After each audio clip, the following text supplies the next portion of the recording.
What's up, everybody? Happy Super Bowl Sunday emergency podcast. We are back.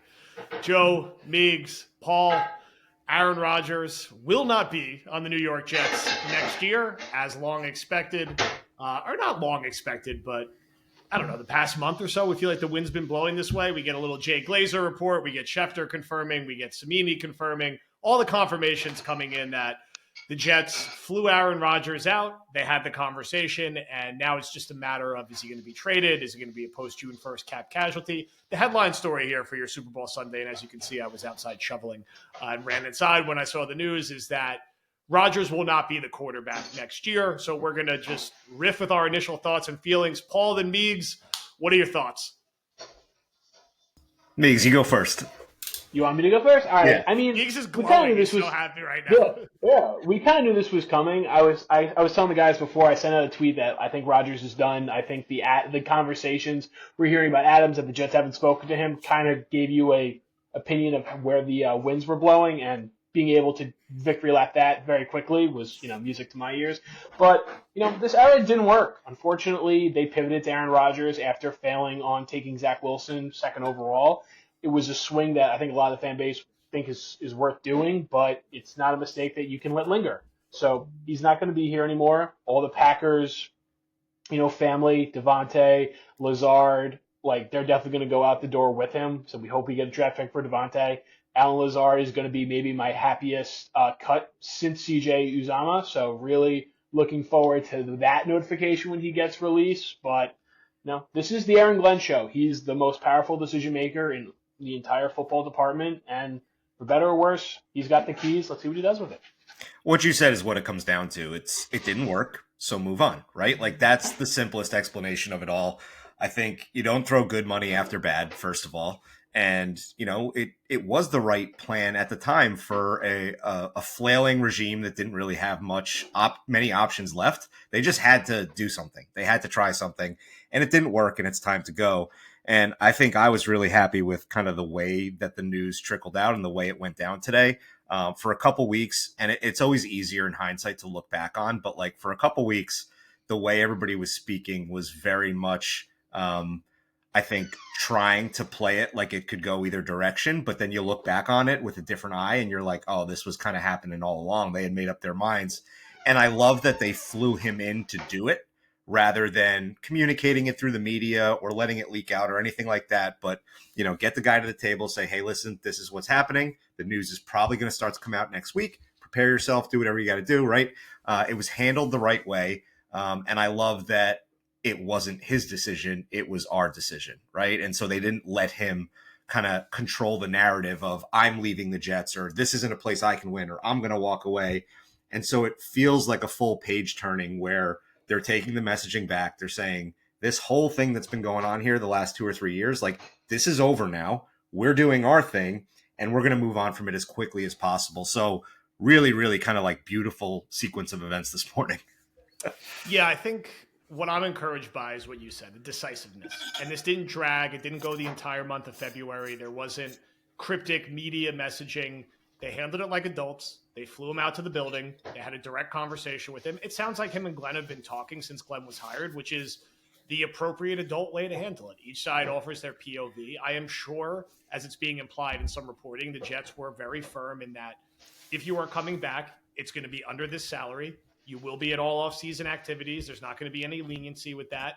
And we're going to run this offense. And it's going to be Tanner Engstrand's offense and the system that we want to run. And that's what we're going to try to build, because we're trying to reset everything here because the previous era didn't work. I don't want to throw a parade or kick Aaron Rodgers on the way out the door. I don't have any real animosity towards him as a New York Jet. I was behind the Jets taking this swing. It made sense after they missed so badly on Zach Wilson. It was a Hail Mary to salvage some really strong 2022 draft picks. And that Hail Mary went up in smoke when he got hurt in that Bills game.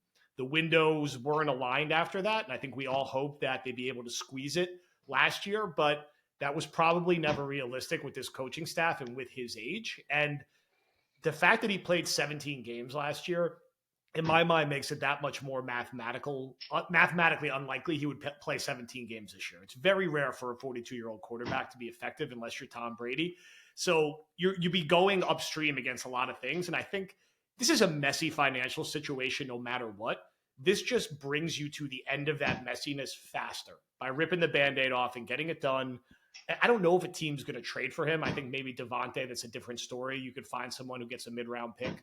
You could get a mid-round pick back from. Apparently, he wants to go on the West Coast. He's already been proactively leaking that, which was an early telltale sign that Rodgers wasn't coming back and it wasn't headed in that direction. So I get some of the spit take frustration and anger from certain Jet fans, right? On paper, it is easier to talk yourself into the Jets being better next year with Aaron Rodgers listed under center than a question mark or Tyrod Taylor. However, in the medium to long term, this gives this new regime a better opportunity to succeed in my mind. I always found it very difficult to wrap my head around how Aaron Glenn sets a new culture here if Aaron Rodgers is still the center of the universe on this team, which even if he changed the way he acts, which most 42-year-olds don't change the way they act, you are who you are at that point of your life. It was just, he's Aaron Rodgers. He's one of the most famous NFL players in the world. He's always going to be the centerpiece of your organization. So it just felt like a very half measure type situation.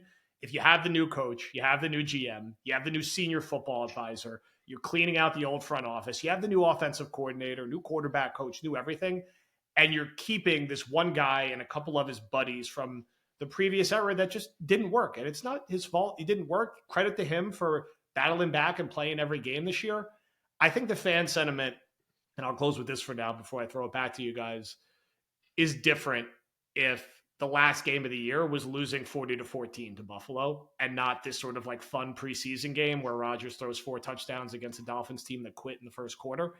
And that was fun to watch, and it felt like a perfect like send-off for him. It felt like he was going to retire. He still may end up retiring. I know it's being implied that he wants to play, but I feel like he has to find the perfect situation. Is he going to Tennessee to go on a rebuilding team? Does he want to go to Pittsburgh? Does Pittsburgh want him? The Niners, if they're going to roll with Purdy, is there a spot for him there? I don't know necessarily where he goes that he's so fired up for. And I think people will look at the tape last year and everything that kind of comes with him and say, is this really worth it? Pittsburgh, maybe? I don't know, but I'm not shocked overall. And it makes sense with the new regime starting. And if it's a little short-term pain for more medium-term and long-term potential for Glenn and Muji and this whole new regime, I think it's okay. I think they tried. It didn't work. I think they got ahead of it early in the offseason, and now they could push forward and build the team however they see fit. So, Meegs, how do you see this kind of playing out next? There's been some implications like he could be traded. This could be a June 1st allocation. Do we get the Jets kind of publicly putting out there or leaking that, hey, we fully expect Tyrod to be our quarterback next year because he's under contract, but we're going to bring in competition for him? What are some of the next steps, maybe beyond kind of the obvious that Devontae and Lazard won't be here? Well, I hope the next step is not Jackson Dart becomes in play at 7th overall, which feels like has been percolating more than any fan should like. I do feel bad for the fans that if you wanted to break the playoff drought this year, it's very hard to find a scenario where not having Aaron Rodgers in a vacuum playing in 2025 was your best path forward for that. And it's very hard to preach big picture for a fan base that's currently in a playoff drought that big. So I really think I think what we're going to see is, I don't think Rodgers is tradable. It's just like, not saying even if he wants to play, like, you don't really have any leverage. He's not going to play for you. I think the team's just going to let him get cut and then sign him to an incentive-based deal if that's what's going to happen. Because if all the things that come with Rodgers, you kind of need all your assets to basically surround him at this point as a player. So I think he's going to get cut. I hope it's not with the June 1st designation, just so they can kind of do what the Broncos did with Russ's cap hit this year, where they take a larger chunk in year one, try to be competitive through good coaching, find a quarterback that, isn't a world beater on his own, but can play in your system. You can tailor it around him, whether that's through the draft, whether that's Tyrod, whether that's through another veteran like Justin Fields, who I think is going to be a popular name, and even more so if Rodgers goes to Pittsburgh, that he's definitely not going to resign there. So that's kind of where I see it going. But I don't think any scenario this comes out with that the Jets are going to come out looking like, wow, this team can really win like 10, 11 games. It's more like you're going to really have to talk yourself into it, which is the downside to this. And I think that's the immediate snapback from fans that you're feeling is just the fear of the unknown. And I totally understand that. I get that. Like you said, in a vacuum, like where do you go from there, from here, right? And I think I'm already kind of getting tired of that argument in favor of Rodgers that says, well, who's it going to be if it's not him, right? I think I'm getting tired of it already. And like, we're kind of just at the front end of it too. But like, when the Seahawks moved on, and I'm not trying to compare Russ to Rodgers, but they're two Super Bowl winning quarterbacks. And when the Seahawks moved on from Russ, if you had a crystal ball and you told somebody Geno was going to be your quarterback for the next 4 years, nobody would have believed you, right? When the Broncos moved on from Russ, nobody knew Bo Nix was going to be good and that he was going to get taken in the first round. So things happen, right? Like things happen in the NFL. You can't predict what happens next. The Lions are another great example. They trade away Stafford. Everybody's freaking out. What's next? We're going to go with Goff for a year, and then we're going to figure out a plan. Look at Goff, right? He's a perennial Pro Bowler, and I'm not saying that that guy exists out there on the free agent market because it does look bleak. I'm just saying that it's a hard league to predict. You don't know where dominoes fall, and things could happen. And I think you look back at like the season, I think Rodgers was daring the Jets to cut him all season long with not necessarily what he was playing on the field. Like it was the way he was talking after games, and especially like it hit critical mass toward the end of the season when he started referring to himself being cut like almost on a weekly basis. It was very, very strange. And so I think that is, again, to go back to what I was saying at the beginning, like makes me feel even better about how this was all handled. But at the end of the day, like I think, and this is not a dig at Rodgers, I just think that he wants to go out on his own terms. And I don't think this is his terms, right? And so I would think that the Jets kind of getting out in front of it and saying, we're moving on. It's not you that's moving on, it's us. I think that increases his likelihood to play because I think he wants to go stick it somewhere else. And I'm saying that all of that talk he was doing at the end of last season, kind of being daring the Jets to cut him, I think that like feeds that a little bit. Like he has found his new reason to play at 42 and 43 years old because the Jets effed me over, right? Yeah. And if you're the Jets, you can't worry about that, right? There's going to be a couple things over the next few months, right? I could see it, and shout out Zach. I could see the Athletic article. I could see the McAfee appearance. I could see interviews somewhere else with Rodgers and some former player about what a disaster the Jets were and how this motivates him and how he found his love for the game and he's ready to go prove everyone wrong. And that's fine. And I really don't know where he's going to end up. I do agree with you, Meegs. It's going to be really hard to find a trade partner. Someone will just wait and sort of do the 1 year flyer. I think for the Jets, you just can't worry about that, right? You can't start over with a 42-year-old as your centerpiece. And Glenn needs to come in and say, and he handled this really well in the opening presser, that it's about the roster. It's not about one person. And fair or unfair, it was about one person in these past couple of years. One person who was going to paper over everything and solve everything for Robert Saleh and Joe Douglas. And when that didn't work, they resorted to blaming teenagers for their failures and whining every chance that they got. And, we see where we're at right now. So I think, new head coach, new GM, they're going to kind of come in with a new set of standards and goals and ways of working and clearly a new structure from a coaching staff and a front office standpoint. And those ways might not work. We don't know. They're all brand new. We hope they work. I think we're optimistic it could work because they've already made some changes that they haven't made in a while. But they deserve a fair chance to really have that clean slate. And in terms of what's going to happen at quarterback, it's impossible to say. We've speculated a lot. I think Tyrod will be here. I think he'll be penciled in as like the temporary QB1. They will go add another veteran. Is that Justin Fields? There's going to be a lot of people who are going to be probably going after him because it's slim pickings on the market. I don't think Sam Darnold will come back here. I don't think Geno Smith would come back here in a scenario that Seattle moves on from him. I've thrown around Jarrett Stidham's name a lot, not because I like Jarrett Stidham or think he's particularly good, but there's familiarity there with Denver. And do they go say, okay, this is another guy who would start 3 or 4 games for when Tyrod inevitably gets hurt? They'll give Jordan Travis a look. None of us have any optimism that that's going to be a thing. He'll get some chances if he's actually healthy. And then in the draft, they'll take someone at some point. I don't think it's going to be at 7. Is it a guy like McCord or Dart on day 2, not day 1? That maybe. I think they'll draft a quarterback at some point because they're in a spot where they should be drafting a quarterback every year. There's no downside to do it. And we talked about this on our last pod, Paul, last emergency pod 16 hours ago, is there a hypothetical offense and system in year 1 where it's Tyrod, it's Fields, It's Brees, it's Braylon, it's Isaiah Davis, it's a fullback that's on the roster now, maybe another fullback. They're going to run the hell out of the football, go play action, and bomb it up to Garrett Wilson and go get another vertical receiver, maybe with the 7th overall pick, improve the pass catching at tight end, and try to win games that way and play much better, sounder defense, play better special teams. And that's how it's going to be for year one while they keep searching for what the long-term answer is. I don't think they're going to stumble into their long-term answer this offseason. Rodgers wouldn't have been the long-term answer. You got to stay opportunistic and look at the trade market, look at the NFL draft the year after.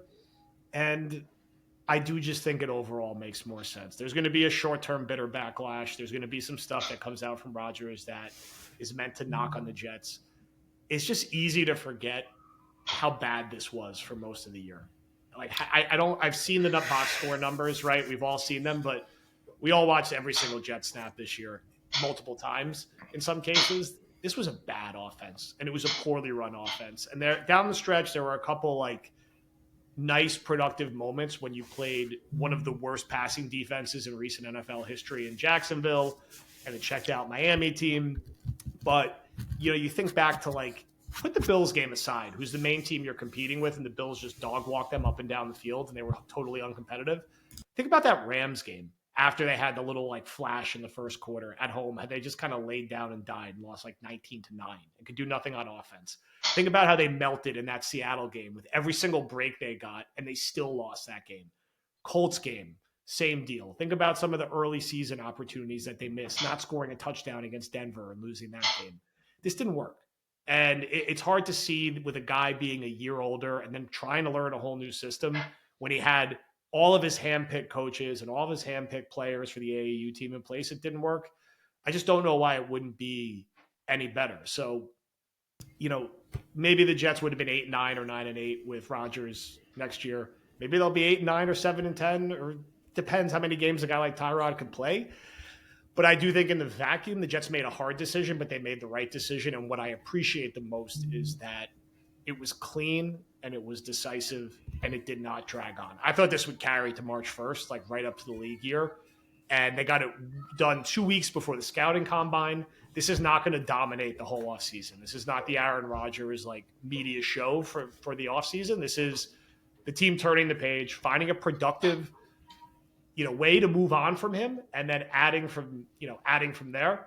Now we got the mid-pod appearance, which never happens because we used to let Connor sleep, back from New Orleans to get his reaction in on Super Bowl Sunday to the expected news, but still big news, of Aaron Rodgers moving on, the Jets moving on from Aaron Rodgers. CR, how you feeling, and what are the initial thoughts?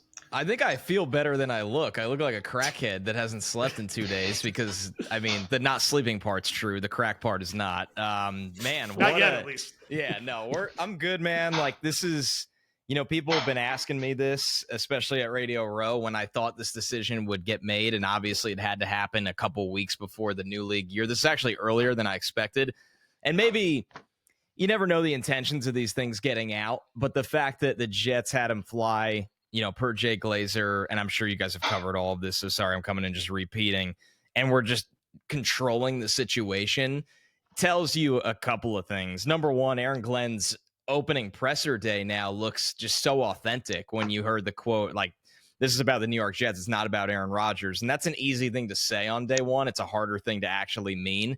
So I think there was obviously financial implications that were drastic here, and we don't have the news yet if they flew him in and said, hey, you got to play for this amount or else we're moving on. We don't have that yet. It just kind of comes off, and I'm curious what you guys think, that they made the decision that they were moving on no matter what. And that to me is Aaron Glenn saying, hey, I got one shot really to establish a culture here, one first impression.